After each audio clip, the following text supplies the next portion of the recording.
दलीप सिंह अहलावत लिखते हैं कि गुप्त वंशज सम्राट धारण गोत्र के जाट थे और इसके बहुत से प्रमाण हैं। जैसे वीर योद्धा मांडा जाटों के साम्राज्य को व्यापारी एवं दुकानदार मेड लोगों का साम्राज्य लिखने की भाषा शास्त्रीय गलती की गई है, जिसको प्रमाणों द्वारा ठीक किया गया है।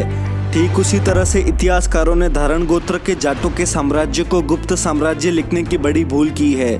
गुप्त वैश्य वर्ण के नहीं थे।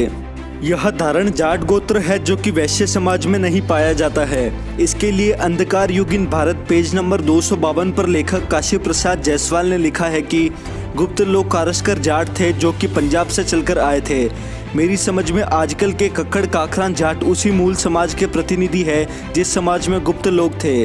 कारस्करों में भी गुप्त लोग जिस विशिष्ट गुप्त विभाग या गोत्र के थे उनका नाम धारण या धारी या धारीवाल था। इसके लिए एपिग्राफी का इंडिका खंड 15 पेज नंबर 41 और 42 पर लिखा है कि चंद्रगुप्त द्वितीय की पुत्री प्रभावती जिनका विवाह वाकाट वंशज रुद्रसेन द्वितीय से हुआ, तब प्रभावती गुप्त ने अपने पिता का गोत्र शिलालेख पर धारण ही लिखा है। इस बात का समर्थन कौमुदी महोत्सव नाटक और चंद्र व्याकरण से भी होता है। स्कंदगुप्त के द्वारा हुनों की पराजय का अजयजट्टो हुनान वाक्य चंद्रगोमिन की व्याकरण से स्पष्ट गुप्त वंश का जाट होना सिद्ध करता है।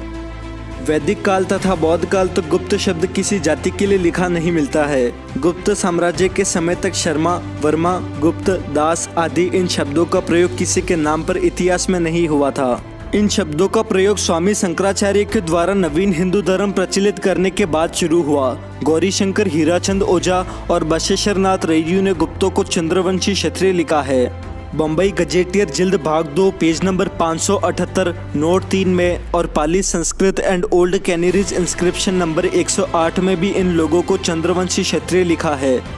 इन गुप्त लोगों के धारण या धारी गोत्र के जाट संयुक्त पंजाब में कई जिलों में बड़ी संख्या में बसे हुए हैं, जैसे लाहौर, अमृतसर, सियालकोट, गुरदासपुर, गुजरावाला, जालंधर, कपूरथला, जिंद, नाभा, पटियाला, मालेरकोटला, लुधियाना, हिसार।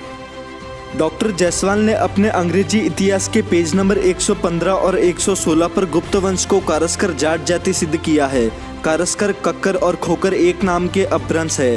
खोकर जाटों की एक बड़ी खाप मुल्तान देश में रही, जिन्होंने मोहम्मद गौरी से टक्कर ली थी और उसका सिर काट लिया था। इन गुप्त सम्राटों के वैवाहिक संबंध जाट वंशों में ही रहे। जैसे चंद्रगुप्त प्रथम की महारानी कुमार देवी लिच्छवी जाट वंश की राजकुमारी थी, जो कि सम्राट समुद्रगुप्त की माता थी। समुद्रगुप्त की महारानी दत्ता महादेवी योद्धई जाट वंश की राजकुमारी थी, जिनके प्रथम पुत्र रामगुप्त का जन्म पाटलिपुत्र में हुआ और उन्हीं के दूसरे पुत्र चंद्रगुप्त द्वितीय विक्रमादित्य का जन्म अग्रोदका में हुआ, जो योद्धइयों की राजधानी थी, जिनके शासक उनके पिता थे। रामगुप्त की पटरानी ध्रुव देवी मालव या मल जाट वंश की पुत्री थी। ध्रुव देवी अपनी सास दत्ता देवी और परसास कुमार देवी की योग्य बहू थी। चंद्रगुप्त द्वितीय ने नाग जाट वंश के साथ वैवाहिक संबंध स्थापित करके अपनी शक्ति को बढ़ाया। उन्होंने नागराज की कन्या कुबेर नाग से स्वयं विवाह किया, जिससे चंद्रगुप्त द्वितीय के यहाँ प्रभावती नामक कन्या उत्पन्न हुई। उस प्रभावती कन्या का विवाह पूर्वी मालवा के वाकाटक जाट वंश के राजा रुद्रसेन द्वितीय से कर दिया गया। गुप्त शब्द के विषय में ऋषि पाणिनि ने 2 शब्द गोप्तरी और गुप्ती लिखे हैं। वीएस अग्रवाल ने India as known to Panini में इन शब्दों का स्पष्ट अर्थ किया है कि गुप्ती का अर्थ रक्षा है और गोप्तरी का अर्थ सैनिक प्रबंध कला से है। इस आधार से जो मनुष्य रक्षा करने का अधिकारी होता है वह गुप्त या गोप्त कहलाता था। कश्मीरी कवि कल्हन ने अपनी राजतंत्र गिनी में गुप्तरी शब्द लिखा है, जिसका अर्थ है पृथ्वी का रक्षक या प्रदेश का रक्षक। गुप्त शब्द का अर्थ सैनिक राज्यपाल से भी है। यह इसी अभिप्राय से सन 5वीं ईसा पूर्व से सन 8वीं शताब्दी तक प्रयोग में लाया गया और गुप्त सम्राटों ने भी इस गुप्त शब्द का इसी तरह प्रयोग किया। यह बात ठीक समझ में आ जानी चाहिए कि गुप्त कुलनाम या उपनाम के तौर पर प्रयोग नहीं लाया जाता। यह तो सदा व्यक्तिगत नाम का भाग है। यदि हम गुप्त का अर्थ वैश्य जाति के उपनाम या कुलनाम का लगा ले तो चाणक्य भी वैश्य जाति के हुए, क्योंकि उनका नाम विष्णुगुप्त था, किंतु वे तो ब्राह्मण थे। अनेक प्रसिद्ध ब्राह्मणों और क्षत्रियों के नाम की बात गुप्त मिल जाएगा, परंतु इससे वे वैश्य जाति के नहीं बन सकते।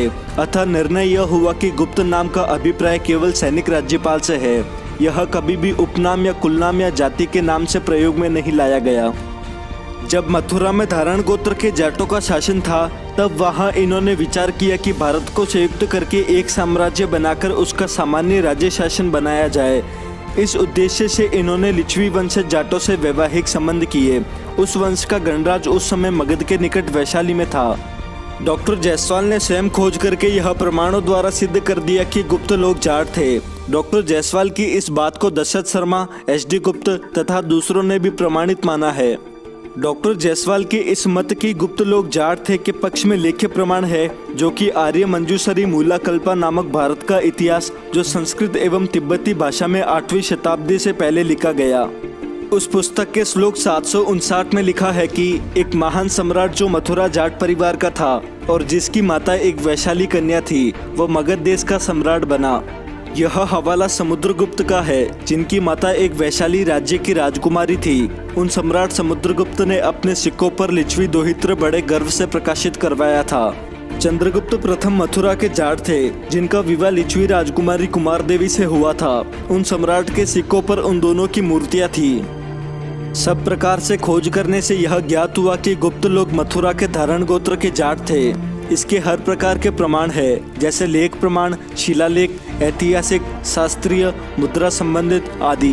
परिणाम केवल एक ही है कि गुप्त लोग जाट थे, जिन्होंने अपनी राजनीतिक कला और शस्त्र शक्ति के बल से मगध साम्राज्य के शासक बन गए, जहां पर लगभग 300 वर्ष तक शासन किया। इसलिए प्रत्येक इतिहासकार का कर्तव्य है, विशेषकर उनका जो सच्चाई और न्याय में विश्वास करते हैं, वे असत्य लेखों और मतों को स्पष्ट रूप से त्याग दे और सत्य मत व लेख को माने। अगर आपको यह वीडियो अच्छी लगी तो वीडियो को शेयर करें और चैनल को सब्सक्राइब करें।